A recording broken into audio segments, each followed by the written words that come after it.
بسم اللہ الرحمن الرحیم نحمده ونصلی ونسلم علی رسولہ الکریم اما بعد۔ معزز سامعین اکرام، السلام علیکم ورحمۃ اللہ وبرکاتہ۔ باب العلم انواریہ ایجوکیشنل سوسائٹی اور جامعہ انواریہ کے زیر اہتمام تصوف کی اہم کتاب حضرت شاہ ولی اللہ محدث دہلوی رحمۃ اللہ علیہ کی تالیف کردہ کتاب انفاس العارفین کا آج سے ہم آغاز کر رہے ہیں۔ دعا کرتے ہیں کہ رب العالمین اس کتاب کے طفیل اللہ عز و جل حقیقی معنی میں ہمارے دلوں کی اور ہمارے قلوب کی صفائی فرمائیں، اور انفاس العارفین کا جو مقصد ہے تالیف کرنے کا، رب العالمین اس مقصد تک ہم سب کو پہنچنے کی قوت عطا فرمائے۔ سب سے پہلے آج جو ہے ہم آغاز کر رہے ہیں جو انفاس العارفین کا مقدمہ ہے، اس مقدمے سے ہم آغاز کرتے ہیں کہ اگر 12ویں صدی ہجری کے شب و روز اور ماہ و سال یعنی مہینہ اور سال کو، دن اور رات اور مہینے اور سال کو ایک شخصیت فرض کر لیا جائے تو وہ بلا شبہ بطل جلیل جامع علوم ظاہر اور باطن یعنی انتہائی عظمت و شان والے اور ظاہری اور باطنی علوم کی جامع شخصیت شیخ الاسلام حضرت شاہ ولی اللہ محدث دہلوی رحمۃ اللہ علیہ کی ذات رفیع الدرجات ہے، یعنی آپ کی ذات ایسی ہے جو واقعی تمام علوم کے، چاہے وہ باطنی ہو یا ظاہری ہو، اس کے جامع ہے، یعنی ساری خوبیاں آپ کے اندر موجود ہیں۔ یوں تو بر صغیر کی سرزمین نے بے شمار قابل فخر سپوت جنم دیے ہیں، یعنی بہت سے ایسی شخصیتوں کو جنم دیا ہے کہ جن پر فخر کیا جاتا ہے اور جو لائق فخر ہے، قابل فخر ہے، لیکن ان میں سے چند ایک نے تو یعنی کچھ حضرات نے تو پورے عالم اسلام پر اپنے گہرے اور ہماگیر اثرات چھوڑے ہیں، یعنی ہر زمانے کے لحاظ سے ایسے اثرات چھوڑے ہیں کہ وہ بہت زیادہ آدمی کو متاثر کرتے ہیں۔ شاہ ولی اللہ محدث دہلوی رحمۃ اللہ علیہ کی ذات والا صفات انہی برگزیدہ ہستیوں میں سے ہے، انہی چند ہستیوں میں سے ایک ہے کہ جن کی باکمال شخصیت جہاں آج طالبان حق اور سالکان معرفت کے لیے یعنی حق کے طلبگاروں اور معرفت کے راستے پر چلنے والوں کے لیے روشنی کا ایک صد افروزہ مینار ہے، یا یہ کہ ایک صدا فروزہ مینار ہے، یعنی ایک ہمیشہ چمکتا ہوا مینار ہے، اور وہاں ان کے فکر کی ضیاء، فکر کی روشنی اور عمل کا فیض مستقبل کے لیے بھی قندیل راہ ہے، راستے کو روشن کرنے والا ہے یا راستے کے اندر روشنی بتانے والا ہے۔ آپ کا نام نامی قطب الدین احمد ہے، لیکن ولی اللہ کے نام سے زیادہ معروف ہوئے۔ آپ 4 شوال سن 1114 ہجری سن 1703 عیسوی میں ضلع مظفر نگر کے قصبے پھلت میں پیدا ہوئے۔ تو اب آپ کا خاندان علمی اور روحانی اعتبار سے ایک معروف حیثیت کا حامل تھا، علمی اور روحانی اعتبار سے ایک جانی پہچانی حیثیت کا حامل تھا۔ اگر آپ کے سلسلۃ الذہب میں جو آپ کا سنہری سلسلہ ہے اس میں علم و فضل کی روایت جاری رہی تو سلوک اور معرفت بھی اس خاندان کو ورثے میں ملی۔ شاہ ولی اللہ محدث دہلوی رحمۃ اللہ علیہ کا جو خاندان ہے تو سلوک و معرفت بھی اس خاندان کو وراثت میں ملی۔ شاہ صاحب رحمۃ اللہ علیہ کا بیان ہے کہ ہمارے خاندان کا ہر رخصت ہونے والا بزرگ نئے آنے والے کی پہلے بشارت دیتا رہا ہے۔ ہمارے خاندان کا ہر رخصت ہونے والا بزرگ جو دنیا سے بزرگ جا رہے ہیں وہ آنے والے کی پہلے سے بشارت دیتا آ رہا ہے اور دیتا رہا ہے۔ 7 برس کی عمر میں 7 سال کی عمر میں آپ نے قرآن مجید ختم کیا، 10 سال کی عمر میں شرح ملا جامی تک کتابیں پڑھ لی اور کتابوں کے مطالعے کی استعداد یعنی صلاحیت پیدا ہو گئی۔ 14 برس کی عمر میں آپ کی شادی کر دی گئی۔ بقول شاہ ولی اللہ رحمۃ اللہ علیہ، حضرت شاہ ولی اللہ کے قول کے مطابق ان کے والد بزرگوار شاہ عبد الرحیم نے ان کی شادی میں عجلت یعنی جلدی اس لیے کی تھی کہ انہیں بذریعہ کشف آئندہ رونما ہونے والے حادثات یعنی کشف کے ذریعے سے آنے والے اور آئندہ پیش آنے والے حادثات اور خاندانی اموات یعنی خاندان میں جو موتیں ہونے والی ہے تو ان کے واقع ہونے کا علم جو ہے ہو گیا تھا۔ 15 برس کی عمر میں آپ نے اپنے والد گرامی کے ہاتھ پر بیعت کی اور مشائخ صوفیہ بالخصوص مشائخ نقشبندیہ کے یعنی خاص طور پر نقشبندیہ سلسلے کے بزرگوں کے اشغال اور اوراد میں مصروف ہو گئے، یعنی ان کے جو بتائے ہوئے وظائف ہے اس میں آپ لگ گئے اور توجہ اور تلقین اور آداب طریقت کی تعلیم اور خرقہ صوفیہ صوفیوں کا لباس حاصل کر کے صوفیوں کی طرف سے خلافت حاصل کر کے انہوں نے اپنی نسبت کی تکمیل کی، مکمل کیا، اپنی نسبت کو پورا کیا۔ اسی سال آپ نے تحصیل علم سے فراغت حاصل کی، یعنی علم کے حصول سے آپ فارغ ہوئے، علم حاصل کرنے سے آپ فارغ ہوئے۔ چنانچہ آپ کے والد شاہ عبد الرحیم رحمۃ اللہ علیہ نے اس موقع پر ایک دعوت کا اہتمام کیا جس میں وسیع پیمانے پر عوام و خواص کو یعنی عام اور خاص لوگوں کو مدعو کیا، بلایا اور مسند درس و تدریس شاہ ولی اللہ کے حوالے کی، یعنی جو پڑھنے پڑھانے کا جو مقام ہوتا ہے وہ مقام شاہ ولی اللہ رحمۃ اللہ علیہ کے حوالے کر دیا حضرت شاہ عبد الرحیم رحمۃ اللہ علیہ نے۔ آپ ابھی 17 برس ہی کے تھے، یعنی آپ ابھی 17 سال کے ہی تھے کہ آپ کے والد گرامی شاہ عبد الرحیم رحمۃ اللہ علیہ بیمار پڑ گئے، اور اسی مرض کے دوران شاہ عبد الرحیم رحمۃ اللہ تعالی علیہ نے آپ کو بیعت و ارشاد کی اجازت اور باقاعدہ خلافت عطا فرمائی اور فرمایا یدہ کیدی، ولی اللہ کا ہاتھ میرا ہاتھ ہے۔ آپ کے والد بزرگوار کا انتقال اسی بیماری میں سن 1131 ہجری میں ہوا۔ حضرت شاہ ولی اللہ نے اپنی عمر مبارک کے تقریباً 30 قیمتی سال اپنے والد کے مدرسہ رحیمیہ میں درس و تدریس میں گزارے، پڑھنے پڑھانے میں گزارے۔ 30 سال تقریباً 30 سال گزارے اپنے والد کے مدرسے میں۔ سن 1143 ہجری میں حرمین شریفین تشریف لے گئے، جہاں آپ نے اس وقت کے نامور نامچین محدثین سے حدیث کی سماعت کی، حدیث کو سنا، شیخ ابو طاہر مدنی شافعی سے خرقہ جامعہ حاصل کیا، اور جو تمام سلاسل کے خرقوں کا جامع تھا، تمام سلاسل کے جو پیرہن ہوتے ہیں اس کا جامع تھا۔ آپ کا تمام تر تصنیفی کام، لکھنے کا تمام کام حرمین شریفین سے واپسی کے بعد ہی انجام پایا، پورا ہوا۔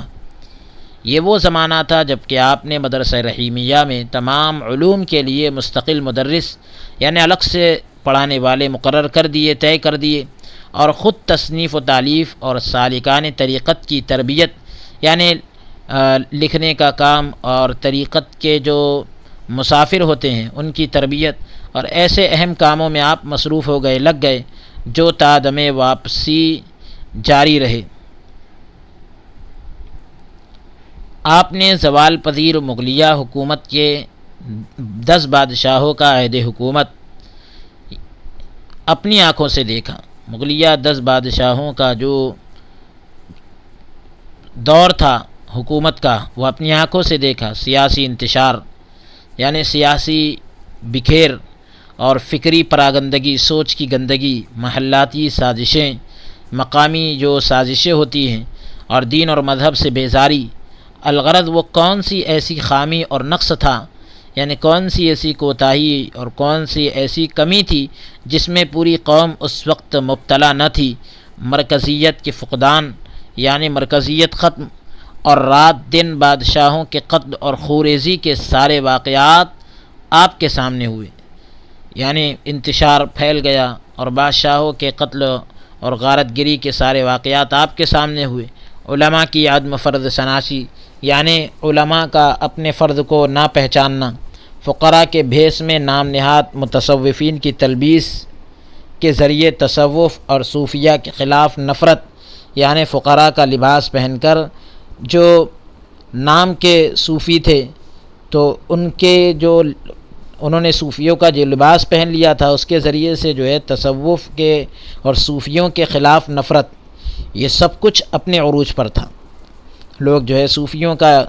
لباس پہن کر صوفیوں کو بدنام کرتے تھے، لیکن یہاں یہ صورتحال نہیں تھی، بلکہ واقعتاً حالات اس سے بھی کئی بدتر تھے، جیسا کہ بیان کیے جاتے ہیں۔ حالات اس سے بھی کئی زیادہ برے تھے جو ابھی بیان کیے گئے ہیں۔ ان حالات میں حضرت شاہ ولی اللہ رحمۃ اللہ علیہ نباز ملت یعنی قوم کے نبض شناس، ملت کی نبض کو پہچاننے والے، تو نباز ملت کی حیثیت سے معاشرے کی دکھتی رگ پر ہاتھ رکھ کر اصلاح احوال کی کوششوں میں مصروف ہو گئے۔ جو معاشرے کی دکھتی رگ ہے اس پر ہاتھ رکھ کر احوال کو درست کرنے کی کوششوں میں لگ گئے، یعنی کیسے معاشرے کو جو ہے درست کیا جائے۔ آپ نے فروعات میں الجھنے والے علماء، یعنی جو اصل مسائل نہیں بلکہ اس کی جو شاخیں ہوتی ہے ان میں الجھنے والے علماء، اور اسی طرح عیش کوشیوں میں غرق امراء اور غافل عوام کو نئے سرے سے قرآن اور حدیث کی دعوت دی، یعنی جو لوگ عیش و عشرت میں ڈوبے ہوئے تھے ان کو آپ نے قرآن اور حدیث کی نئے سرے سے دعوت دی۔ تقلید اور عدم تقلید کی بحثوں کی وضاحت فرمائی کہ تقلید کرنا اور نہ کرنا، اس کی جو بحثیں ہوتی ہے اس میں پوری طریقے سے وضاحت فرمائی، کلیئر کیا۔ فقہ اور عقائد میں تشدد اور تسلف کے برعکس، یعنی فقہ کے معاملات اور عقائد کے معاملات میں جو سختی برتی جا رہی تھی تو اس کے برعکس اسلام کی وسعت اور ہمہ گیری کو اذہان میں اجاگر کیا کہ اسلام کے اندر کتنی کشادگی ہے اور اسلام کیسا ہمہ گیر ہے کہ چاروں یعنی اس طریقے سے ساری چیزوں کو گھیرا ہوا ہوتا ہے اور ہر اعتبار سے وہ جامع ہوتا ہے۔ تو اس کو جو ہے اذہان میں یعنی ذہنوں کے اندر اجاگر کیا، بیدار کیا، اور ہزاروں صفحات پر پھیلی ہوئی مؤثر تصانیف کے ذریعے اسلامی فکر کی وضاحت کی۔ ہزاروں صفحات پر پھیلی ہوئی جو با اثر تصنیفیں تھیں اور کتابیں تھیں، ان کے ذریعے اسلامی فکر کو، اسلامی سوچ کو جو ہے انہوں نے واضح کیا۔ آپ نے تفسیر، حدیث، فقہ اور کلام اور عقائد، تصوف، سیر اور سوانح یعنی سیرت کی کتابیں، سوانح کی کتابیں، ان تمام موضوعات پر ایک منفرد انداز سے لکھا جسے بجا طور پر ایک حکیمانہ طرز استدلال کہا جا سکتا ہے کہ یعنی انہوں نے بہت ہی حکمتی عملی سے کام لیا، اور یہ بات بالکل صحیح طور سے کہی جا سکتی ہے کہ نرال ایک انوکھے انداز سے آپ نے ان تمام موضوعات پر جو ہے کام کیا ہے۔ یہی وجہ ہے کہ آپ کی بعض شہرہ آفاق کتابیں، یعنی ایسی کتابیں جو ہر دنیا بھر میں مشہور ہوئی، پوری دنیا اسلام میں بہت قدر و منزلت کی نگاہ سے دیکھی جاتی ہیں اور مدارس دینیہ کے نصاب میں داخل ہے۔ دینی مدارس کے جو نصاب ہوتے ہیں، سلیبس ہوتا ہے، اس میں داخل ہے۔ تصنیفات کے بیش بہا ذخیرے، بہت زیادہ جو ذخیرے ہیں، اس کے علاوہ آپ نے تلامذہ کی بھی کثیر تعداد چھوڑی، آپ کے شاگرد بھی بہت تیار ہوئے، اور جس نے بر صغیر کے کونے کونے کو علم حدیث سے روشن کیا، اور چپے چپے میں آپ کے فکر کو پھیلایا، آپ کی سوچ کو پھیلایا۔ آپ کے چاروں صاحبزادگان عالم باعمل، متقی اور اپنے والد گرامی کے نقش قدم پر ساری عمر علوم دینیہ کی ترویج اور اشاعت میں مصروف رہے۔ چاروں صاحبزادگان کو آپ نے وصال سے پہلے مشائخ صوفیہ کے طریقے کے مطابق دستار خلافت بندوائی، یعنی آپ نے اپنے چاروں بیٹوں کو اپنے انتقال سے پہلے بزرگوں کے طریقے کے مطابق دستار خلافت جو ہوتی ہے، سر پر جو عمامہ باندھا جاتا ہے خلافت کا، جو صحرا سجایا جاتا ہے، تو آپ نے وہ دستار بندھوائی۔ آپ کے بڑے صاحبزادے شاہ عبدالعزیز آپ رحمۃ اللہ علیہ آپ کے جانشین اور آپ کی جامع زندگی کے مثالی پیکر تھے، کہ ایک نمونہ تھے۔ آپ کے بڑے صاحبزادے حضرت شاہ عبدالعزیز رحمۃ اللہ علیہ تحریک آزادی کے معروف مجاہد اور بر صغیر کے نامور عالم، یعنی آزادی کے جو ہے مجاہد جو تھے، اور اس کے یوں کہہ لیجئے کہ اس کو حرکت میں لانے والے، بر صغیر کے بڑے نامور عالم دین اور عالم معقولات علامہ فضل حق خیرآبادی رحمۃ اللہ علیہ نے آپ کے بارے میں فرمایا کہ اس کتاب ازالۃ الخفا کا مصنف شاہ ولی اللہ رحمۃ اللہ علیہ ایسا بحر ذخار ہے جس کا کوئی کنارہ نہیں، ایسا سمندر ہے کہ جس کا کوئی کنارہ نہیں۔ ازالۃ الخفا ایک آپ کی کتاب ہے۔ مفتی عنایت احمد کاکوروی رحمۃ اللہ علیہ نے آپ کے متعلق یہ ریمارکس دیے، یعنی یہ بتلایا کہ شاہ ولی اللہ ایسا شجر طوبہ ہے، ایسا پھلدار درخت ہے جس کی جڑیں تو اپنی جگہ قائم ہیں اور اس کی شاخیں تمام مسلمانوں کے گھروں تک پھیلی ہوئی ہے۔ مسلمانوں کا کوئی ٹھکانہ ایسا نہیں جہاں اس درخت کی شاخیں سایہ فگن نہ ہو، سایہ کیے ہوئے نہ ہو۔ اس کے باوجود اکثر لوگ بے خبر ہیں کہ اس درخت کی جڑ کہاں ہے۔ مولانا شبلی نعمانی لکھتے ہیں کہ ابن تیمیہ اور ابن رشد کے بعد، بلکہ خود انہی کے زمانے میں جو عقلی تنزل شروع ہوا تھا، عقل کا جو اتار جو شروع ہوا، اس کے لحاظ سے یہ امید نہیں رہی تھی کہ پھر کوئی صاحب دل و دماغ پیدا ہوگا، لیکن قدرت کو اپنی نیرنگیوں پر کا تماشا دکھلانا تھا، قدرت کو اپنا جلوہ دکھانا تھا کہ اخیر زمانے میں جب کہ اسلام کا نفس جو ہے اس طریقے سے تنگی کا شکار تھا، شاہ ولی اللہ جیسا شخص پیدا ہوا جس کی نقطہ سنجیوں کے آگے، یعنی جس کی باریک بینیوں کے آگے غزالی، رازی اور ابن رشد کے کارنامے بھی ماند پڑ گئے اور کمزور نظر آنے لگے۔ تقریباً نصف صدی، 50 سال کے قریب تک علوم و معارف، فیوض و برکات عام کرتے رہنے کے بعد 29 محرم سن 1176 ہجری، سن 1762 عیسوی کو یہ مرد خدا آگاہ رحلت فرمائے، یعنی انتقال کر گئے، خلد بری ہوا۔ اور آپ کی تاریخ وفات بعض اہل علم نے یوں نکالی، فارسی کے اندر اس طریقے سے انہوں نے 1176 ہجری کو نکالا ہے، اور اب اس کے بعد جو ہے ذکر کر رہے ہیں ولی اللہ مسلک تصوف۔ شاہ ولی اللہ رحمۃ اللہ علیہ کے خاندان کا جو تصوف کا مسلک تھا،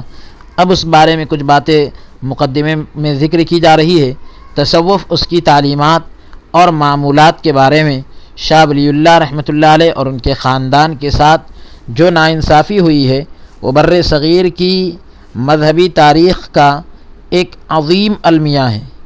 یعنی ایک بڑا افسوسناک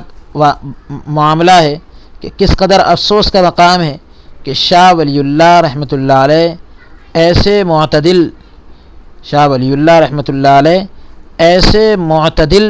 یعنی اعتدال پسند اور طریق اسلاف پر گامزن صوفی بزرگ کو محض نام نہاد متصوفین پر تنقید کی بنا پر بتکلف ایک مخصوص انداز فکر کا ترجمان بنانے کی کوششیں کی جا رہی ہیں۔ یعنی حضرت شاہ ولی اللہ محدث دہلوی رحمۃ اللہ علیہ جو ہے بزرگوں کے طریقے پر آپ چلے ہیں، بس یہ ہوا کہ آپ نے جو نام کے صوفی تھے تو ان کو جو ہے نشانہ بنایا اور ان کی اصلاح کرنے کی کوشش کی، تو اس وجہ سے جو ہے ان کو بس ایک خاص انداز فکر کا ترجمان اور رہنمائی کرنے والا بتلایا جانے لگا اور اس کی کوششیں کی جانے لگی۔ حیرت ہوتی ہے کہ شاہ صاحب رحمۃ اللہ علیہ کی حکمت، شاہ ولی اللہ رحمۃ اللہ علیہ کی حکمت اور فکر پر ہزاروں صفحات لکھے گئے، کئی اکیڈمیاں معرض وجود میں آ گئی ہیں، یعنی کئی اکیڈمیاں آپ کی وجہ سے وجود میں آئی ہیں، لیکن بطور ایک صوفی اور مرشد طریقت کے شاہ صاحب کے متعلق ایک حرف نہیں لکھا گیا۔ یعنی آپ کے صوفی ہونے کے بارے میں ایک حرف کسی نے نہیں لکھا۔ تحفۃ الموحدین ایسی فرضی اور جعلی کتابوں اور حجت اللہ البالغہ یا تفہیمات کے مصنف شاہ ولی اللہ رحمۃ اللہ علیہ کو تو ہم بہت اچھی طرح جانتے ہیں، لیکن انفاس العارفین، فیوض الحرمین اور القول الجمیل، انتباہ فی سلاسل اولیاء وغیرہ، یہ ان کے مؤلف شاہ ولی اللہ رحمۃ اللہ علیہ کے بارے میں ہمیں آج تک کچھ نہیں بتایا گیا۔ ایسا کیوں ہوا ہے؟ اس کی بظاہر دو بڑی وجوہ ہیں، یعنی دو بڑی وجہ ہیں۔ ایک پہلی یہ کہ جو حضرات اس سلسلے میں کام کر رہے ہیں وہ توحید و رسالت اور تصوف کے متعلق اپنے مخصوص ذہنی سانچے رکھتے ہیں۔ جو کام کر رہے ہیں جو حضرات، تو وہ تصوف کے متعلق، توحید و رسالت کے متعلق یوں سمجھ لیجئے کہ اپنی مخصوص بالکل خاص کی ہوئی ذہنی جو ہے سوچ رکھتے ہیں، جن پر وہ ہر شخصیت کو پرکھنے اور منطبق کرنے کی یعنی ملانے کی کوشش کرتے ہیں۔ ظاہر بات یہ ہے کہ ایسے خود ساختہ پیمانوں سے شاہ ولی اللہ رحمۃ اللہ علیہ کے آفاقی فلسفہ اور فکر کے تمام پہلو ہرگز اجاگر نہیں ہو سکتے۔ اس کی دوسری وجہ ہمارے وہ سہل انگار محققین ہیں کہ جو محض سنی سنائی باتوں پر سوچے سمجھے بغیر قلم کے گھوڑے دوڑاتے رہتے ہیں۔ بالکل آسانی کے ساتھ انہوں نے تحقیق کر دی اور سنی سنائی بات پر سوچے سمجھے بغیر قلم اٹھا دیا۔ میں اس مختصر تعارف میں شاہ صاحب کے مسلک تصوف، ان کے شرک و بدعات کے تصور اور اس جلیل القدر خاندان کے بعض معمولات کا ذکر کروں گا اور ارباب علم و فضل کو دعوت دوں گا۔ علم و فضل کے جو حضرات ہوتے ہیں، علم و فضل والے، میں ان کو دعوت دوں گا کہ وہ شاہ صاحب کے تصوف کو انفاس العارفین، فیوض الحرمین اور القول الجمیل کی روشنی میں دیکھیں۔ حضرت شاہ ولی اللہ رحمۃ اللہ علیہ کا تصوف دیکھنا ہے، پرکھنا ہے تو ان کتابوں کی روشنی میں دیکھیں، پرکھیں۔ انفاس العارفین کا جو ہے اب کچھ مختصر سا تعارف کیا جا رہا ہے کہ انفاس العارفین کیا ہے۔ 7 مختلف رسائل کا مجموعہ ہے، 7 الگ الگ رسالوں کا مجموعہ ہے، چھوٹی چھوٹی کتابوں کا مجموعہ ہے، جس میں پہلے 2 رسالے بوارق الولایہ اور شوارق المعرفہ، شاہ صاحب رحمۃ اللہ علیہ کے والد گرامی قدر حضرت شاہ عبد الرحیم رحمۃ اللہ علیہ اور عام بزرگوار یعنی آپ کے چچا شیخ ابو الرضا محمد کے حالات، ملفوظات، کشف و کرامات اور معمولات پر مشتمل ہے۔ اسی طرح الامداد فی معاصر الاجداد، اپنے خاندانی بزرگوں کے حالات اس میں لکھی گئی۔ عطیۃ الصمدیہ فی انفاس المحمدیہ، شیخ محمد پھلتی کے حالات زندگی اور النبذۃ الابریزیہ، جد اعلیٰ مولانا شاہ عبدالعزیز دہلوی رحمۃ اللہ علیہ کے بارے میں لکھیں۔ آخری 2 رسالے مشائخ حرمین کے تذکرے اور شاہ صاحب کے اپنے حالات سے متعلق ہیں۔ بظاہر تو یعنی دیکھا جائے تو اس کتاب کی حیثیت ایک تذکرے کی ہے، لیکن در حقیقت یہ کتاب علم شریعت اور معرفت کا خزینہ اور حکمت و دانش کا ایسا گنجینہ ہے، ایسا خزانہ ہے کہ جس میں تاریخ، فقہ، تصوف، کلام اور عقائد کے سینکڑوں مسائل باتوں ہی باتوں میں حل کر دیے گئے ہیں۔ ہمارے نزدیک اس کتاب کو بجا طور پر، صحیح طور پر خاندان ولی اللہ کے فکر تصوف کی فکر کا صحیح ترجمان کہا جا سکتا ہے کہ صحیح طور پر یہ اس خاندان کی ترجمانی کر سکتا ہے۔ اور یہ کتاب بقول مولانا عبید اللہ سندھی، یعنی مولانا عبید اللہ سندھی رحمۃ اللہ علیہ کے قول کے مطابق شاہ ولی اللہ کے فلسفے کے اور تصوف کی روح ہے۔ یہ کتاب جو ہے شاہ ولی اللہ رحمۃ اللہ علیہ کے فلسفے اور تصوف کی روح ہے۔ عجیب اتفاق ہے کہ شاہ ولی اللہ رحمۃ اللہ علیہ اور ان کے خاندانی حالات پر تمام لکھنے والوں کے لیے پہلا اور آخری ماخذ یہی کتاب ہے۔ پہلا اور آخری ماخذ یعنی لینے کی جو اصل جگہ ہوتی ہے تو وہ یہی کتاب ہے، یہیں سے سب لوگ جو ہے استفادہ کرتے ہیں، فائدہ اٹھاتے ہیں۔ لیکن اس سے بے اعتنائی اور بے توجہی کا یہ عالم ہے کہ ایک دو سطروں سے زیادہ میں کوئی اس کا ذکر بھی نہیں کرتا، ایک دو لائن میں ذکر کرتے ہیں، اس سے زیادہ میں ذکر نہیں کرتے۔ آخر اس کے علاوہ اور کیا وجہ ہو سکتی ہے کہ انفاس العارفین کے مضامین سے ذہنی موافقت نہیں پاتے۔ انفاس العارفین کے جو مضامین لکھے گئے اس سے وہ ذہنی ان کی موافقت نہیں ہوتی، میل نہیں رکھتے۔ اور تو اور شاہ صاحب رحمۃ اللہ علیہ کی سوانح عمری حیات ولی ایک کتاب لکھی گئی جو کہ ساری کی ساری انفاس العارفین سے ماخوذ ہے، یعنی اسی سے لی گئی، اور انتہائی ناکافی اور غیر مکمل، یعنی نامکمل ہونے کے باوجود نسبتاً بہتر ہے، کیونکہ نسبت آپ سے لگ گئی۔ میں انفاس العارفین کا بہرحال تو اس میں حیات ولی میں انفاس العارفین کا تعارف اس طرح کرایا گیا ہے کہ اس کتاب کے چند حصے ہیں۔ پہلے حصے میں جناب شاہ صاحب نے اپنے والد شیخ عبدالرحیم شاہ صاحب رحمۃ اللہ علیہ کے علمی حالات، باطنی تصرفات اور کرامات، آپ کا جو باطن کا جو تصرف ہوتا ہے، ملفوظات اور مکتوبات، یعنی جو آپ کے الفاظ ہیں اور آپ کے جو خطوط ہے وغیرہ وغیرہ، غرضے کے ابتدائے زمانہ سے شروع سے لے کر تاریخ وفات تک، انتقال تک کے تمام واقعات بطریق رجال سرسری ذکر کیے گئے ہیں۔ بطریق رجال سرسری ذکر کیے گئے ہیں، یعنی بس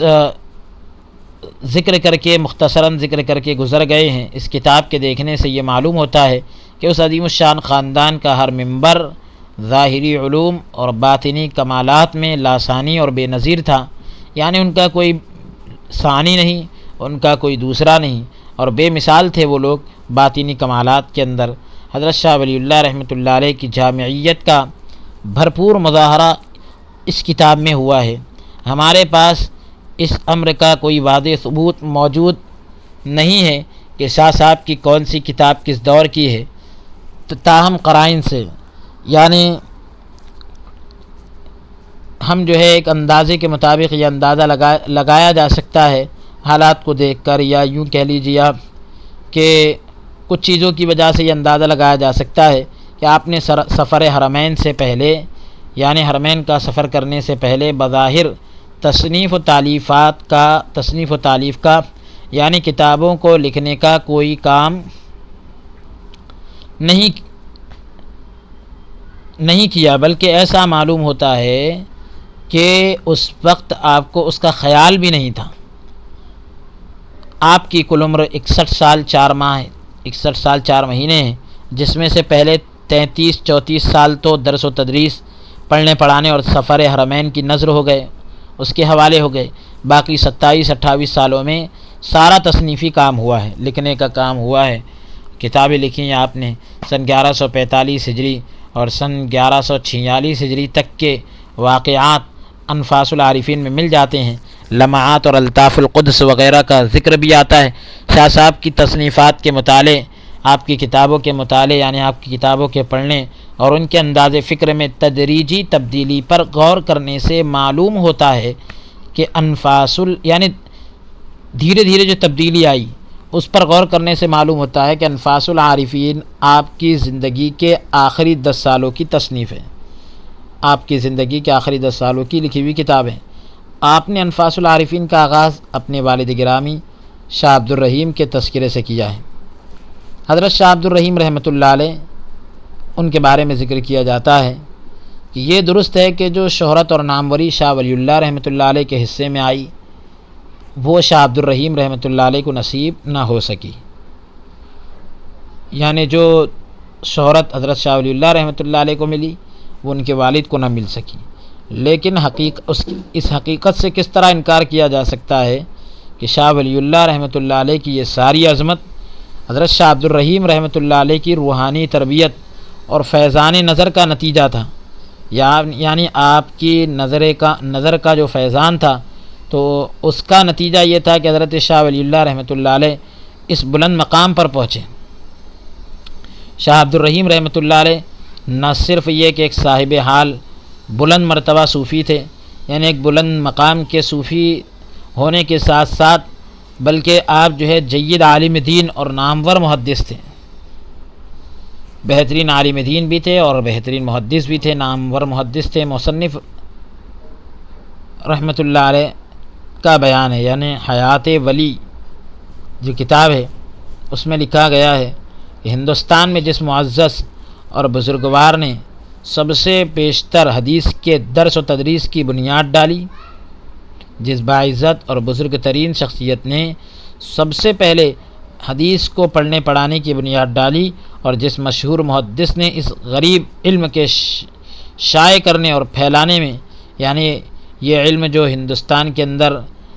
بالکل اجنبی علم تھا اس کو پھیلانے میں کوشش بلیغ کی، بہت زیادہ کوشش کی، وہ شیخ عبد الرحیم رحمۃ اللہ علیہ تھے۔ یعنی سب سے پہلے ہندوستان کے اندر حدیث کو پڑھنے پڑھانے کی بنیاد ڈالنے والے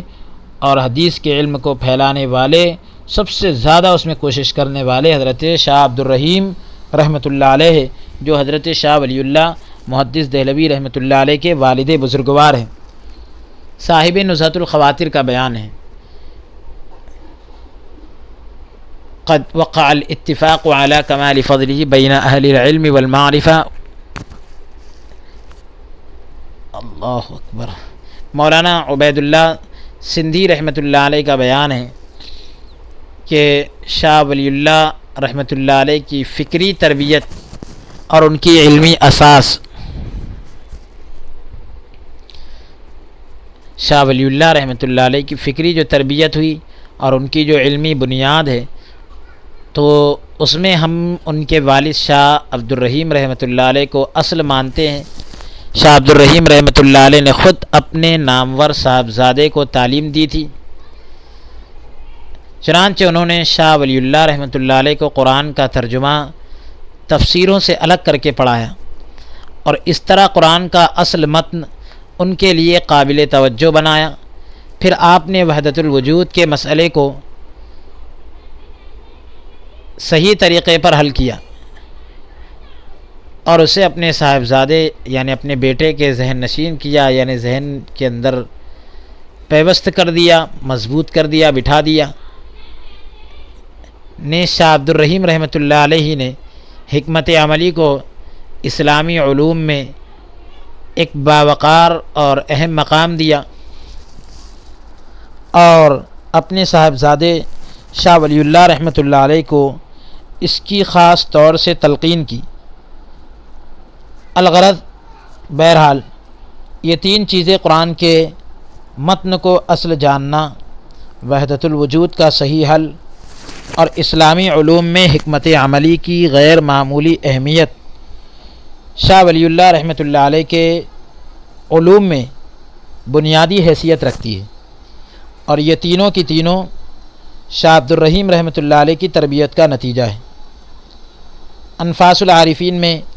فتاوی عالمگیری کی تدوین میں شاہ عبد الرحیم رحمۃ اللہ علیہ، یعنی فتاوی عالمگیری کو لکھنے میں شاہ عبد الرحیم رحمۃ اللہ علیہ کے ساتھ ساتھ شاہ عبد الرحیم رحمۃ اللہ علیہ کی شمولیت، یعنی ان کا شامل ہونا، اور اس میں بعض غیر واضح مسائل کے بارے میں آپ کے اختلافی نوٹ اور اس پر ملا حامد پر شاہی عتاب کا جو واقعہ منقول ہے اس سے آپ کے تبحر علمی بالخصوص خاص کر فقہی مسائل کے بارے میں آپ کی وسیع النظری یعنی آپ کی کشادہ نظر کا پورا اندازہ ہو جاتا ہے۔ ان اقتباسات کو پیش کرنے سے ہمارا یعنی یہ جو چند عبارت کے ٹکڑے پیش کیے گئے، دوسری کتاب کی عبارتیں جو پیش کی گئی، تو اس سے ہمارا مقصد یہ ہے کہ انفاس العارفین میں آپ کے معتقدات، تصرفات اور کشف اور کرامات وغیرہ کے بارے میں جو کچھ آیا ہے وہ ایک نیم خواندہ خانقاہی صوفی کے خیالات نہیں، یعنی آدھے پڑے ہوئے خانقاہی صوفی کے خیالات نہیں، بلکہ اپنے وقت کے جلیل القدر عالم اور نامور محدث کے نظریات ہیں۔ یعنی ایسا نہیں کہ جو ادھورا ہو اور ادھورا صوفی ہو اس کا خیال ہو، بلکہ یہ مکمل اور بہترین عالم دین اور نامور محدث کے یہ خیالات تھے جو آپ کی خدمت میں پیش کیے گئے۔ حضرت شاہ عبد الرحیم رحمۃ اللہ علیہ نے متعدد بہت سے بزرگوں سے فیض حاصل کیا۔ سید عظمت اللہ اکبر آبادی رحمۃ اللہ علیہ سلسلہ چشتیہ کے بزرگ تھے، جبکہ خلیفہ ابوالقاسم اکبر آبادی رحمۃ اللہ علیہ کا تعلق سلسلہ قادریہ سے تھا۔ یہ دونوں آپ کے مرشد ہیں۔ آپ نے حضرت خواجہ عبداللہ المعروف، خواجہ خورد رحمۃ اللہ علیہ سے بھی ایک مدت تک فیض حاصل کیا، اور آپ ہی کے مشورے سے آپ سید آدم بنوری رحمۃ اللہ علیہ کے ایک ممتاز خلیفہ سید عبداللہ اکبر آبادی رحمۃ اللہ علیہ سے بیعت ہو گئے۔ شاہ عبد الرحیم رحمۃ اللہ علیہ سلسلہ نقشبندیہ سے تعلق خاطر کے باوجود، قلبی تعلق کے باوجود، صوفیاء کے مشہور اجماعی مسئلے، صوفیاء کا جو مشہور اتفاقی مسئلہ وحدت الوجود کے قائل، اس کے مبلغ اور شیخ ابن عربی رحمۃ اللہ علیہ سے بے حد معتقد تھے، بہت زیادہ عقیدت رکھتے تھے۔ اور شاید اسی لطیف نقطے کی طرف اشارہ کرتے ہوئے شاہ ولی اللہ رحمۃ اللہ علیہ نے ان کے متعلق یہ لکھا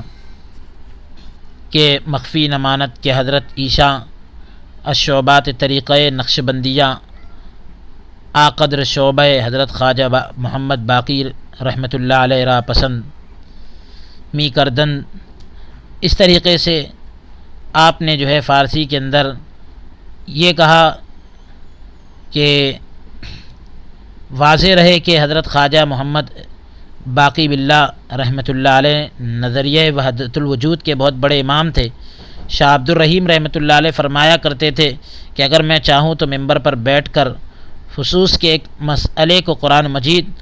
اور احادیث نبوی صلی اللہ علیہ وسلم سے دلائل کے ساتھ بیان کر سکتا ہوں۔ شاہ ولی اللہ رحمۃ اللہ علیہ اور وحدت الوجود کے مسئلے پر اب کچھ عبارت پیش کی جاتی ہے۔ یہ حضرت چونکہ شاہ ولی اللہ محدث دہلوی رحمۃ اللہ علیہ کی تعلیم و تربیت اور روحانی سلسلے کی تکمیل اپنے والد گرامی شاہ عبد الرحیم رحمۃ اللہ علیہ سے ہوئی، اس لیے شاہ صاحب بنیادی طور پر وحدت الوجودی ہیں، وحدت الوجود کے قائل ہیں۔ اگرچہ شاہ صاحب نے ایک امام اور جامع شخصیت ہونے کی حیثیت سے مکتوب مدنی وغیرہ میں وحدت الوجود اور وحدت الشہود کے درمیان تطبیق کی کوشش کی، دونوں کو ملانے کی کوشش کی، یعنی دونوں کے درمیان موافقت پر پیدا کرنے کی کوشش کی ہے۔ تاہم ان کا اپنا خیال یہ ہے کہ وحدت الشہود کا تصور کوئی نیا نہیں، بلکہ یہ خود ابن عربی کے آفاقی تصور میں موجود ہے۔ فرماتے ہیں وقد وقع عندنا ان المکشوفین مکشوفین صحیحان جمیعا لیکن القول بأن وحدت الشہود على هذا المعنى لم يقل به الشيخ العربي سهو بل الشيخ واتباعه بل الحكماء ايضا يقولون بها۔ تو یعنی یہ کہ وحدت الشہود کا جو معاملہ ہے تو شیخ عربی نے بھی جو ہے اس کو سہو کے طور پر نہیں، لم یقل به الشیخ العربی، کہ شیخ ابن عربی نے اس کو نہیں کہا یہ سہو ہے، ایسا نہیں، بلکہ شیخ ابن عربی اور ان کے جتنے پیروکار تھے بلکہ حکماء بھی یہی کہتے تھے۔ اس طریقے سے حسن اتفاق سے قیام حرمین کے دوران جن مشائخ سے شاہ صاحب رحمۃ اللہ علیہ کی وابستگی رہی وہ شافعی ہونے کے باوجود مسلک وحدت الوجود کے قائل تھے، وحدت الوجود کے مسلک کے قائل تھے، اور شاہ صاحب رحمۃ اللہ علیہ کے استاد شیخ ابو طاہر اپنے والد شیخ ابراہیم کردی کے مسلک پر تھے،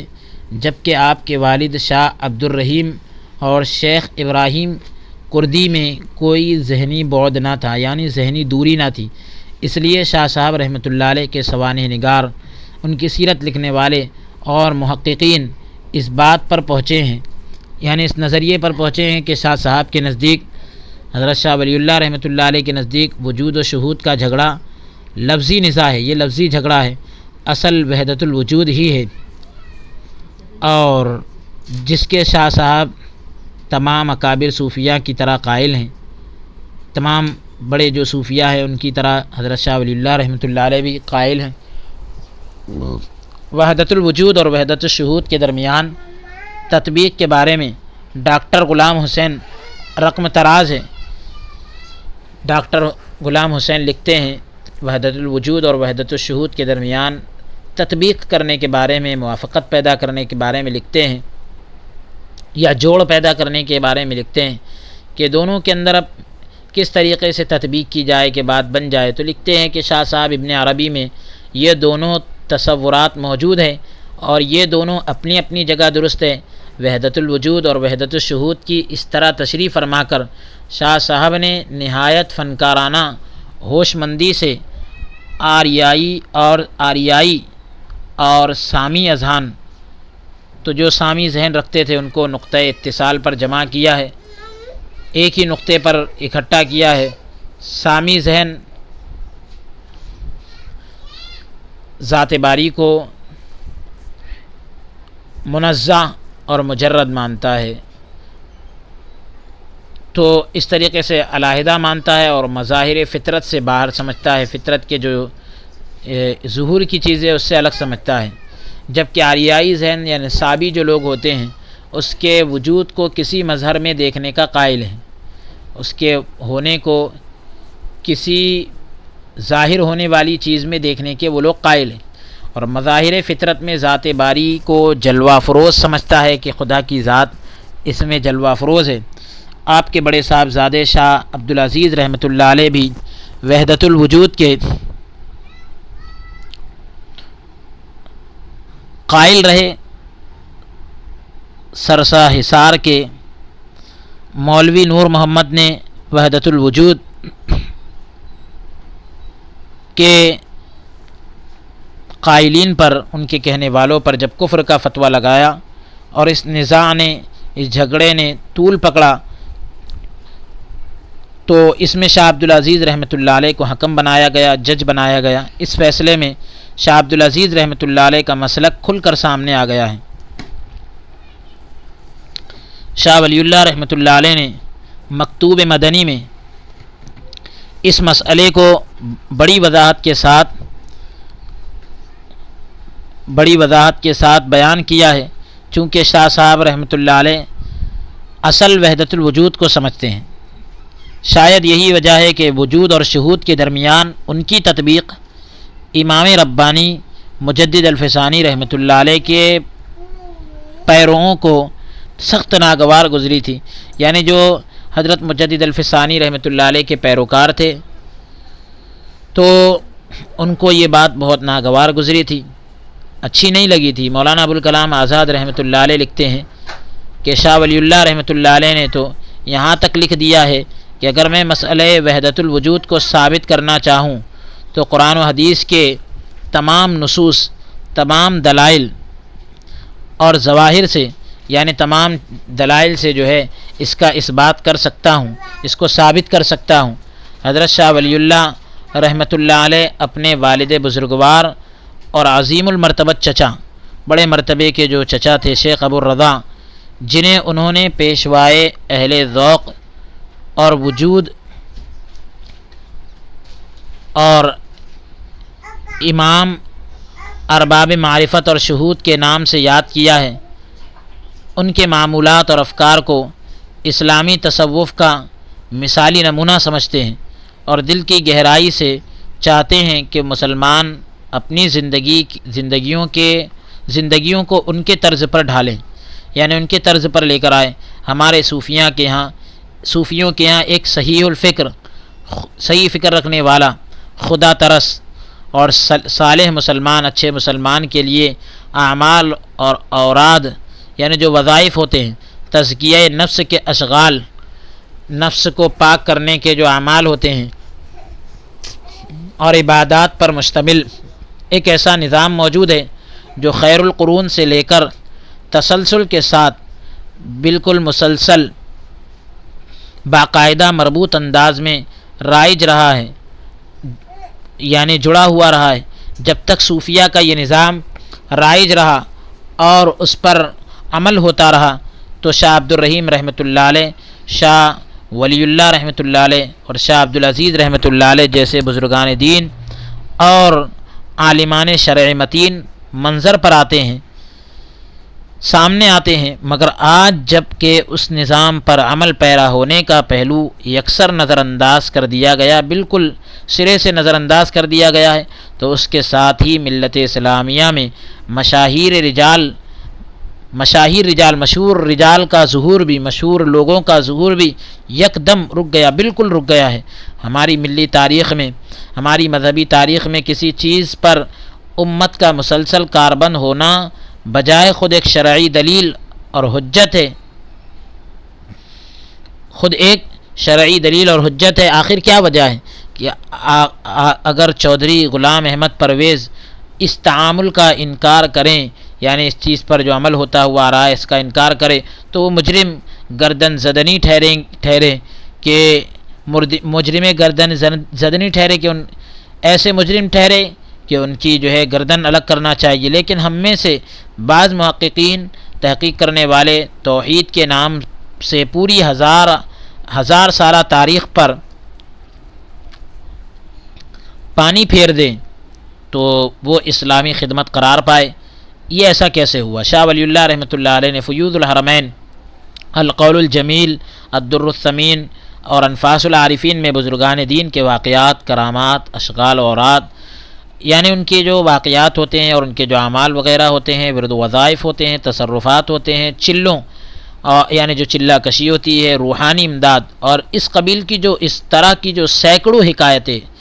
مثالیں اور اپنے معمولات ذکر کیے ہیں،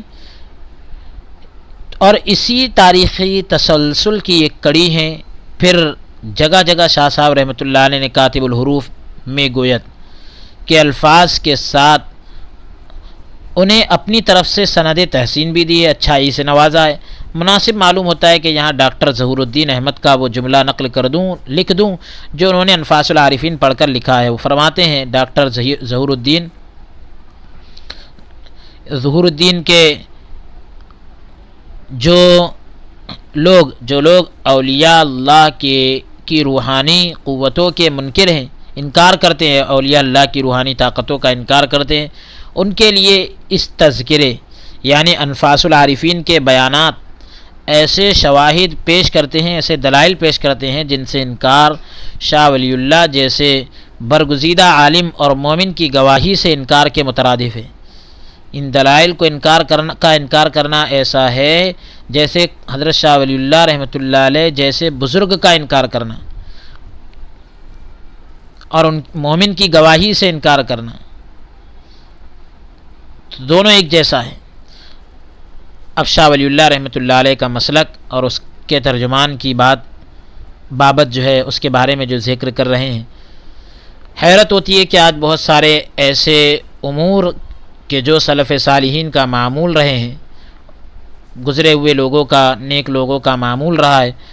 کارشتہ ماضی سے تو ان کا جو ہے وہ امور کا جو ہے رشتہ ماضی سے توڑ کر توہم پرستی اور بدعت کے دائرے میں داخل کر دیے جاتے ہیں۔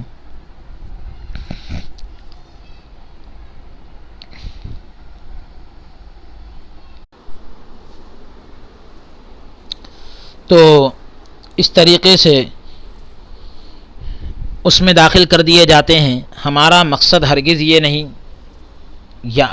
کہ ایسے مستحب یا مستحسن امور کو فرائض اور واجبات کا درجہ دے. ایسی اچھی چیزوں کو فرائض اور واجبات کا درجہ دینے کا ہمارا مقصد بالکل یہ نہیں ہے، یا انہیں دین کا ضروری حصہ قرار دے، دین کا ضروری حصہ قرار دے یہ مقصد ہمارا نہیں ہے. تاہم ساتھ ہی انہیں شرک اور بدعت قرار دینے سے قبل، شرک اور بدعت قرار دینے سے پہلے یہ ضرور سوچنا پڑے گا کہ اس سے ہم اپنی تاریخ کے کتنے بڑے حصے کو جھٹلا رہے ہیں، اور کیسے جلیل القدر ائمہ کی دین فہمی پر، دین کو سمجھنے پر بے اعتمادی کا اظہار کر رہے ہیں. یعنی ہم یہ کہ اس طریقے سے بغیر بھروسے کا کام کر رہے ہیں، اعتماد نہیں کر رہے ہیں. حضرت شاہ ولی اللہ رحمۃ اللہ علیہ کی کتاب انفاس العارفین کے اقتباسات سے پہلے، یعنی کچھ عبارتیں نقل کرنے سے پہلے آپ جو ہے حضرت شاہ ولی اللہ رحمۃ اللہ علیہ محدث دہلوی رحمۃ اللہ علیہ کے منصب تجدید کی تشریح میں لکھے ہوئے، جو آپ تجدید کے منصب پر فائز ہوئے، تو اس کی تشریح میں لکھے ہوئے ایک مضمون پر نگاہ ڈال لیجئے. یہ اقتباس یعنی عبارت کا جو ٹکڑا ہے، کسی معمولی پڑھے لکھے آدمی کی تحریر سے نہیں، بلکہ نامور عالم مولانا سید ابو الاعلیٰ مودودی کی تحریر سے لیا گیا ہے. میں نہیں سمجھتا کہ مولانا نے شاہ ولی اللہ رحمۃ اللہ علیہ اور ان کے خاندان کے معمولات اور نظریات کا مکمل مطالعہ کر کے لکھا ہے، یا اپنے مخصوص نظریے کی بنا پر لکھا ہے. یہ سمجھ لیا ہے کہ ضرور شاہ ولی اللہ رحمۃ اللہ علیہ کے بھی یہی نظریات ہوں گے. میں نے مولانا مودودی کا اقتباس اس لیے زیادہ موضوع سمجھا، زیادہ اچھا سمجھا ہے کہ اس میں تقریباً وہ ساری باتیں آ گئی ہے جو وقتاً فوقتاً بعض اطراف سے مختلف عنوانات کے تحت، مختلف عنوان کے تحت سامنے آتی رہتی ہیں. اس اقتباس کے بعد، یعنی اس عبارت کے بعد، آپ انفاس العارفین کے بعد مندرجات دیکھیے، درج کی ہوئی چیزیں جو انفاس العارفین میں لکھی ہوئی ہے وہ دیکھیے، اور اندازہ لگائیے کہ تصوف سے متعلق عام مخالفت کا جو رجحان چل نکلا ہے، اس کے بارے میں اگر ایک ذمہ دار شخص کا یہ حال ہے تو پھر کس کا رونا روئیں. اور اس سے آپ اس بات کا بخوبی اندازہ لگا سکتے ہیں کہ خود شاہ ولی اللہ رحمۃ اللہ علیہ کی حکمت اور فکر، اور اس حکمت و فکر کے نام نہاد علمبرداروں میں کہاں تک مطابقت پائی جاتی ہے. ببی تفاوت رہ اس کجا است تاب کجا. مولانا لکھتے ہیں کہ جاہلیت خالصہ کے بعد، بالکل جہالت کے بعد، یہ دوسری قسم کی جاہلیت ہے کہ ناوقفیت ہے، کہ جس میں انسان قدیم ترین زمانے سے آج تک مبتلا ہوتا رہا ہے، پرانے زمانے سے آج تک اسی میں گرفتار ہے، اور ہمیشہ گھٹیا درجے کی دماغی حالت ہی میں یہ کیفیت رونما ہوئی ہے. گھٹیا درجے کی جو دماغی حالت ہے اسی میں یہ کیفیت ظاہر ہوتی ہے. انبیاء علیہم السلام کی تعلیم کے اثر سے جہاں لوگ اللہ واحد قہار کی خدائی کے قائل ہو گئے، وہاں سے خداؤں کی دوسری اقسام تو رخصت ہو گئی، دوسری قسمیں تو چلی گئی، مگر انبیاء، اولیاء، صالحین، مجاذیب، اقطاب، ابدال، علماء، مشائخ اور ذل اللہوں کی خدائی پھر بھی کسی نہ کسی طرح عقائد میں اپنی جگہ نکالتی رہی. جاہل دماغوں نے مشرکین کے خداؤں کو چھوڑ کر ان نیک بندوں کو خدا بنا لیا، جن کی ساری زندگیاں بندوں کی خدائی ختم کرنے اور صرف اللہ ہی کی خدائی ثابت کرنے میں صرف ہوئی تھی، لگ گئی. یعنی جن کی زندگی اللہ کی خدائی کو ثابت کرنے میں لگ گئی، آج ان کو لوگ جو ہے خدا بنا بیٹھے. ایک طرف مشرکانہ پوجا پاٹ کی جگہ دیگر ساری چیزیں ہیں، تو جیسے تعزیہ داری ہے وغیرہ وغیرہ، اور اس قسم کے دوسرے مذہبی اعمال کی ایک نئی شریعت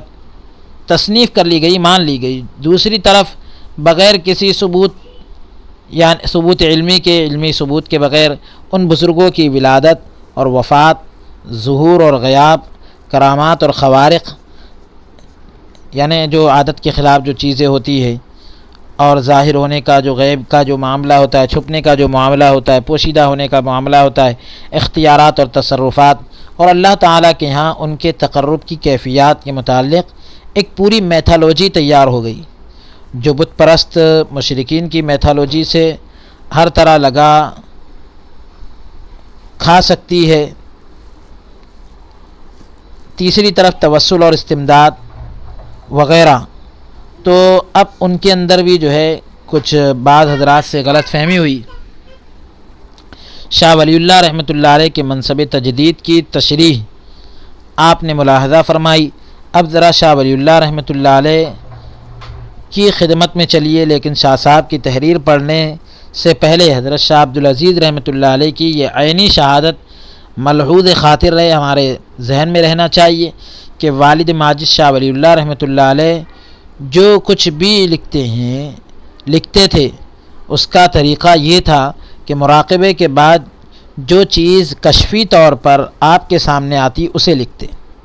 مراقبہ کرتے تھے، اور پھر جو چیز واضح ہوتی تھی کشف کے ذریعے سے اس کو آپ لکھتے تھے۔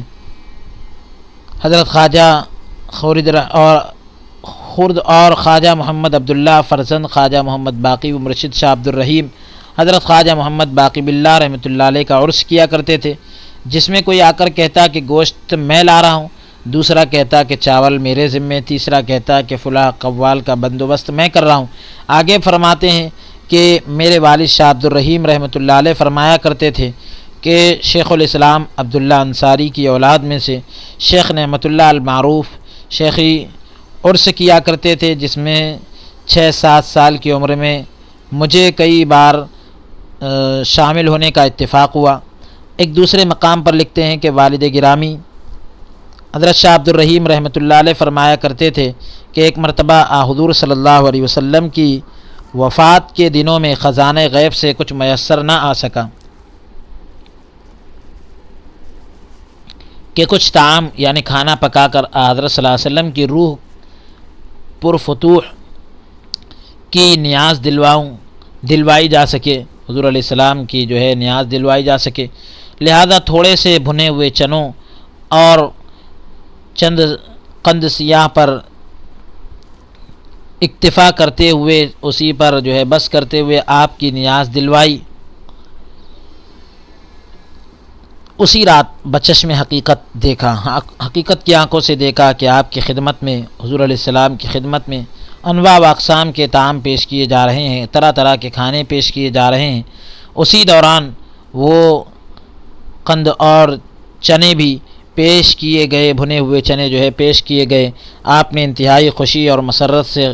قبول فرمائے اور اپنی طرف لانے کا اشارہ فرمایا، اور اس میں تھوڑا سا تناول فرما کر کچھ کھا کر باقی اصحاب میں، صحابہ میں تقسیم فرما دیا۔ یہی واقعہ الدر الثمین فی مبشرات النبی الامین میں اس طرح درج ہے: اخبرنی سیدی الوالد قال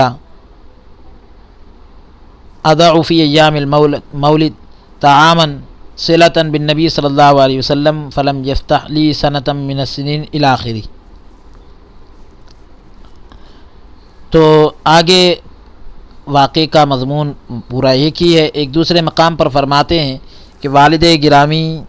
نے فرمایا کہ اورنگزیب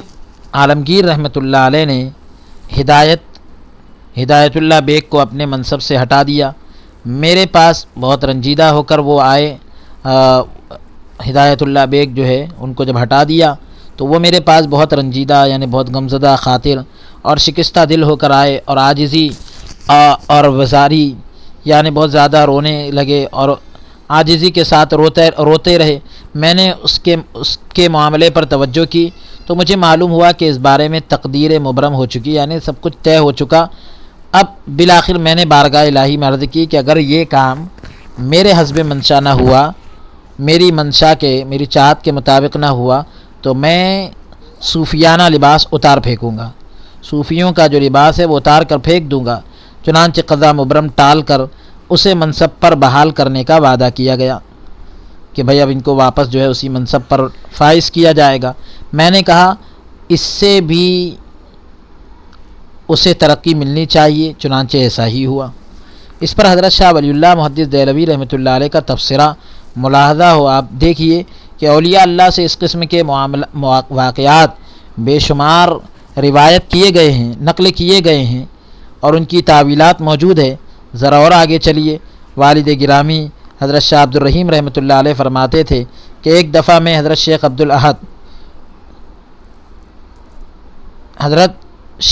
الاحد رحمۃ اللہ علیہ کے گھر گیا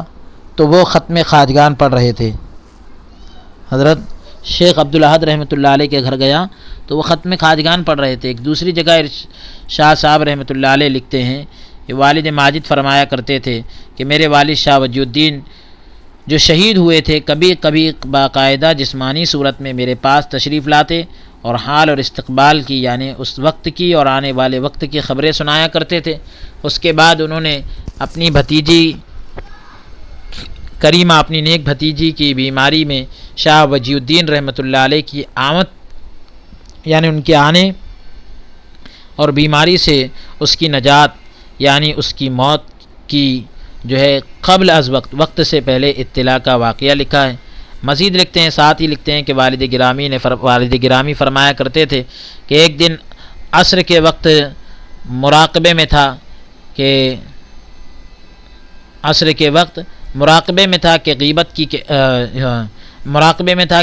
غیبت کی کیفیت طاری ہو گئی، یعنی غائب ہونے کی، چھپ جانے کی، پوشیدہ ہونے کی کیفیت طاری ہو گئی، اور میرے لیے یہ وقت 40,000 برس کے برابر وسیع کر دیا گیا، کشادہ کر دیا گیا، 40 سال کے برابر۔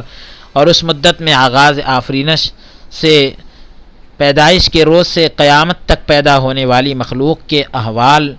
ان کے آثار، ان کی ساری کیفیات جو ہے مطلب مجھ پر ظاہر کر دی گئی۔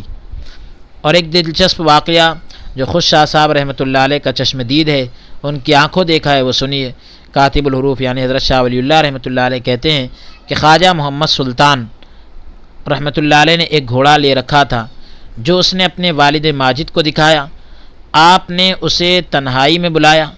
اس وقت یہ فقیر شاہ ولی اللہ رحمۃ اللہ علیہ بھی وہاں موجود تھے اور فرمایا کہ گھوڑا تو خوب ہے مگر اس کی عمر کم ہے۔ اس نے عرض کی کہ میں چاہتا ہوں کہ میری بد زبان، یعنی میری بری زبان اور بد عادت بیوی کی عمر، یعنی میری ایسی بیوی کہ جس کی زبان بڑی خراب ہے اور عادتیں بڑی خراب ہے، تو اس کی عمر جو ہے اس کو مل جائے۔ آپ نے متبسم ہو کر فرمایا، مسکراتے ہوئے فرمایا، اچھا ایسا ہی ہو جائے گا۔ 3 ماہ کا عرصہ نہ گزرا کہ اس کی بیوی مر گئی۔ 3 مہینے کا ہی زمانہ گزرا تھا کہ اس کی بیوی انتقال کر گئی اور اس نے گھوڑا بیچ کر خوب نفع کمایا۔ تو اس طریقے کے یہ بزرگوں کے حالات ہیں۔ آج کے سلسلہ درس کو ہم یہیں پر موقوف کرتے ہیں، اور انشاءاللہ تعالی اس مقدمے کا جو باقی حصہ ہے اس کو اگلی نشست میں ہم بیان کریں گے۔ اور اللہ عز و جل کی بارگاہ میں ہم دعا کرتے ہیں کہ رب العالمین ہمارے اس پڑھنے اور سننے کو اپنی مقدس بارگاہ میں قبول فرمائے اور ہم سب کے لیے نجات کا ذریعہ بنائے، بزرگان دین کے فیوض و برکات سے ہم سب کو مالا مال فرمائے، تصوف کے حقائق سے ہم سب کو جو ہے آگاہ فرما کر اللہ رب العالمین اس کی جو فیوض و برکات ہیں ہم سب کو نصیب فرمائے۔ آمین۔ وصلی اللہ تعالی وسلم علی خیر خلقہ ونور عرشہ سیدنا ونبینا محمد وعلی آلہ واصحابہ اجمعین برحمتک یا ارحم الراحمین والحمد للہ رب العالمین۔